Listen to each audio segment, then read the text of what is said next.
All right, guys, welcome back to Jerk Block Talk. I'm Jason Fernandez. We're here at CrossFit Rife, and I'm here again with Phil Sabatini. And we're transferring the conversation that we had on the floor into this office because it was a good conversation. And the whole thing, we're talking about cueing.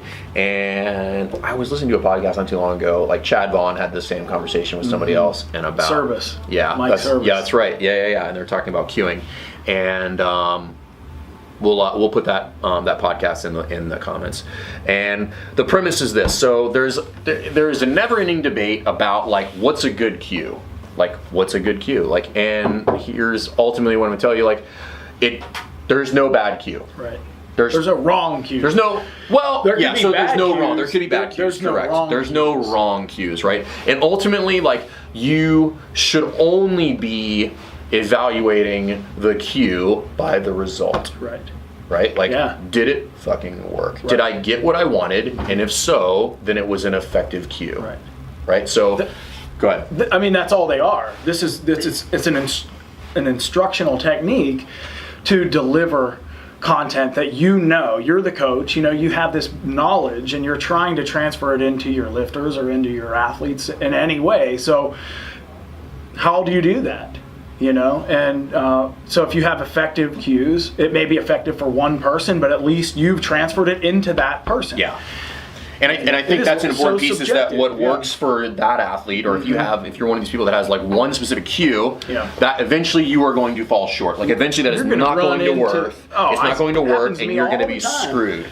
Right, so perfect example. So today we had an athlete who was struggling with some overhead position, right? Yeah. And I kind of walked in the middle. Yeah. But basically what was happening is overhead position, no stranger to, if you guys have been around weightlifting CrossFit, like, this is kind of the position that we see, which is not ideal, right? So Phil was kind of working with him, trying to get him into external rotation there. I went in and kind of made some tweaks, and we got him in a better position. And then Phil and I were talking afterwards, and it's like, and I said, yeah, I've seen that 1,000 times, and when you see it so many times, it becomes like, I just know what I need to do to get him there, and if you've done that, you can fix that any number of ways. But what matters is, did the position improve? Right. So then that led it to a follow-on conversation where, okay, so we fixed his overhead position, now he's externally rotated, and this is where you and I disagreed, and then we came to an agreement about, like, we were actually agreeing on the same thing, which was, so we fixed the overhead position, and now the action of the hip and the knee is a little off, meaning he was now knee initiated, moving the knees first when he squatted. And so I was saying, all right, so now let's push the hips back, and then Phil cringed a little bit. He's like, no, don't fucking do that, right? And I said, well, listen, like, you and I both know that the action is, as the hips go back, the knees bend. That should happen kind of in unison. But when I have an athlete who is knee initiated moving first, the natural cue is, okay, just send your hips back first, more hips, or whatever you want to say, and I'm going to get the result, which is the proper line of action on that squat. And that's when you kind of start talking about, like, it doesn't really matter. What matters is, did I get what I wanted? I think another really important distinction to this is, a cue is not how you teach something. Like, it may not be, if you have like a list of like foundation and principles that you use to teach a movement, it's not based around your cues. A cue is to help deliver the message of that, So if I have some really important, like, for example, to go back to that squat, like, when I teach a squat, I don't teach to break the hip first, because a large majority of athletes I've ever worked with do that excessively, so it puts them in a poor Now they're in position. an immature squat where the chest is too far forward. Right, so I don't teach it that way. But as you said before, that's a great cue. Like, it's not going to be the base, it's not going to be the way I teach it. It's only a way to enhance the delivery to a specific individual that may need it. Yeah, so I don't say, all right, everybody push your hips way back when you squat. I'm going to say, with somebody who's never done it before. as the hips go back, the knees will bend and you will drop down. Now, it goes back to like, if I have an athlete who is a knee-initiated squat or somebody who is violating that kind of core to extremity principle, well, now the cue becomes, all right, now let's push your hips back a little bit more because, again, I'm trying to get them in the right position. Right.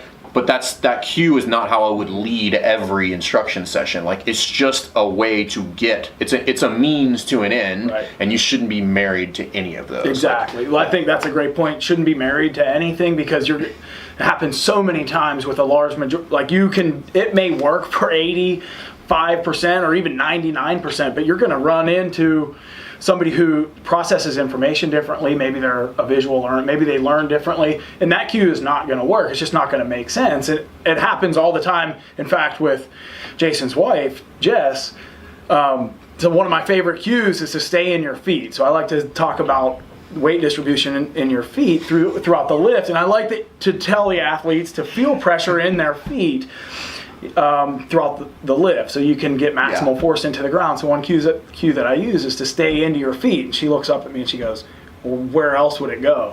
So lost, right? So we're still arguing about that. It's a good laugh, but the dream crusher, she got me. Right, I was just like, you don't know shit. That's another cue I like to use is 99-1. So right off of the floor, I like to say get 99% of your effort into the floor, so it only takes just 1% to lift it. It's just a way of saying get tight as fuck on the barbell before you separate it. But way shorter. Right. So if you wanted to have that whole fucking run-on sentence, but like when your athlete's walking onto the fucking platform, like but you 99-1. Yeah, right. Get so tight. And I think the key here is that, so those cues are developed as part of your relationship with your athlete, and you understand that there's certain cues that work with certain athletes. I'll never say that to Jess either because she's like, how? Math. Where else is it gonna go? Yeah. So again, like there's certain athletes where like I know what I need to say to them in order to get them, and that's part of your job as a coach is to understand the different athletes and what motivates people, what gets people into the right position.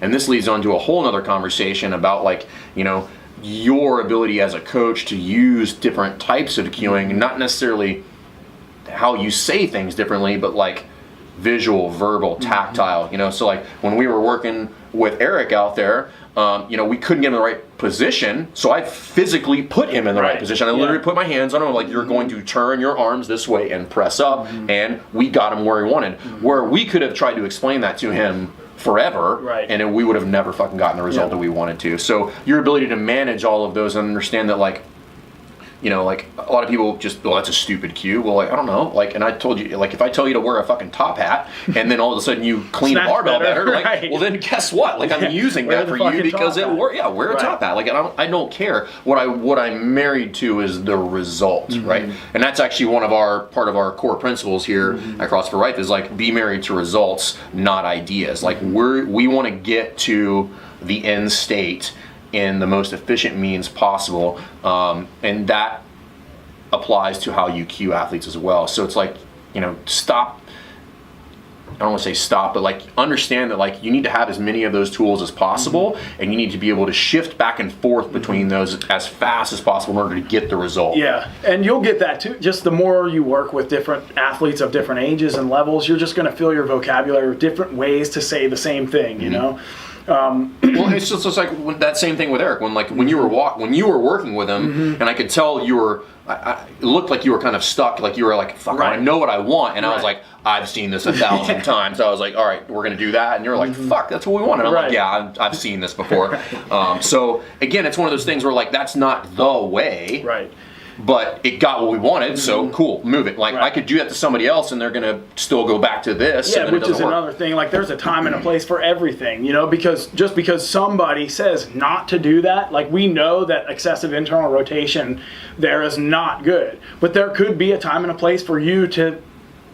For sure. To use that, or to use any other cue that may be like wrong in somebody else's eyes, right? Hip extension is one where like somebody's just not getting their hip extensions, and like you and I both have a disdain for punching the barbell with your pelvis. Yeah. But occasionally, like I've done it like on numerous occasions, and I'll even uppercut the barbell. I'll even preface giving the cue with like, I fucking hate this cue, but I want you to punch the barbell with your hips, and then I get in the middle, right? Then I get exactly. a good movement that is in line with that with what I'm trying to achieve. So it's not like, so there's some people who that like are just like, I will never use that cue, and I'm like, I mean, I'll use anything. Like, I don't care. Like if it gets my athlete to move better, like I'm using it. And what you said there also is good, just from the coaching standpoint. So now it gives you an opportunity to better their understanding of the lift as a whole. So you can say, look, you're not getting your hips through, and although you're not trying to actively push the bar with your hips or hit the bar, punch your bar into the hips, and that's not something that's ideal, you're not doing that. So you want to counter. We're going to try to do that. Overcorrect it almost. It's like you're jumping forward, so I want you to try to jump backwards. Exactly. And then you'll probably stay right where you are. Right. And so you've done a couple things. Now you've given them more information. You know, oh, okay, I shouldn't jump forward, or I shouldn't jump back, or I shouldn't pound the bar with my hips, but I'm not getting full hip extension, or whatever it is. Yeah, so, and I think it's an opportunity. Yeah, and I think the last piece of that is understanding that, like, even in scenarios where I use that cue for the athlete today, it might not work after that. So once I've kind of addressed that issue, that cue might not be either relevant or appropriate anymore. Right. So I can ditch it. So, you know.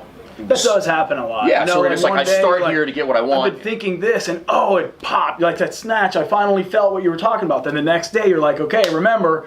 And you give them the reminder, and then it's back to some of the old habits they were doing before. And it's back to the drawing board for the coach, too. Yeah. Cool. So and we had a long, drawn-out conversation about this out on the floor, like after work, but it was in the process of working with a couple different athletes at the same time, and then it just had some spin-off conversations. But in you know, Phil and I agree on a lot of things, and it's really just like, is it the right or wrong cue? Did it get the result you were looking for? And that's the only thing that will determine whether it's ineffective or not. Right. So if I give a cue, if I didn't get what I wanted, it's now ineffective. Move on to the next one. And then I'll give one, and that one will be effective. The caveat of that is I can give it to athlete number 2 and reverse that whole process. Be like, nope, didn't work. Got to backtrack and go through that same series of exercises to find the one that gets the athlete to move the right way. So don't, you know, and we really emphasize this with the coaching staff here is like, take as much of that stuff as possible, because you're gonna need it one day. Like that thing that you love to do. Your vocabulary cannot be too big. Exactly. Of anything. Yeah, and that cue that you love is not gonna work one day, and then what? Then you look like an idiot because you can't fix that very basic problem because you were just married to that like super sexy cue or whatever it was. So take that stuff, steal it. Like, you know, the general rule of thumb is like, you give credit once for a cue and then you made it up, it's yours. But give credit the first time, you know, I stole it from Phil, and then every time after that, like, yeah, I made that up. Yeah, I made it up. But, you know, the best coaches that I know within weightlifting, within CrossFit, within when I played collegiate basketball, like, the best coaches were the ones who took the most knowledge from other people. Like, there's this whole thing where, like, there's no original thoughts. Like, you're just getting something that somebody else got from somebody else that got from somebody else. Right. So you should be hoarding all of that stuff. Absolutely. And then using it where applicable. So, you know, like Phil said, make your vocabulary as broad as possible so that you can have the largest impact on the widest variety of athletes depending on their background and skill set. So the only thing that makes an effective cue is did it work or not? You know, did it get the result you wanted for? So I'm going to do another episode, and we're going to talk some specifics on visual, verbal, tactile, like how to navigate those, kind of when to shift gears, things of that nature. But I think before you have that conversation, you have to have this conversation, which is, it doesn't matter what your cue is. Like, you know, just understand, like, I'm trying to get somewhere, and is this helping me? And if it's not, you got to get rid of it.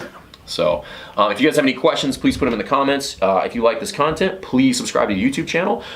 If you like Phil, what's your Instagram? Philly Sab. Philly Sab. Philly Sab, at Philly Sab. Connor put his Instagram thing up there. And we'll see you next time. Thanks, guys.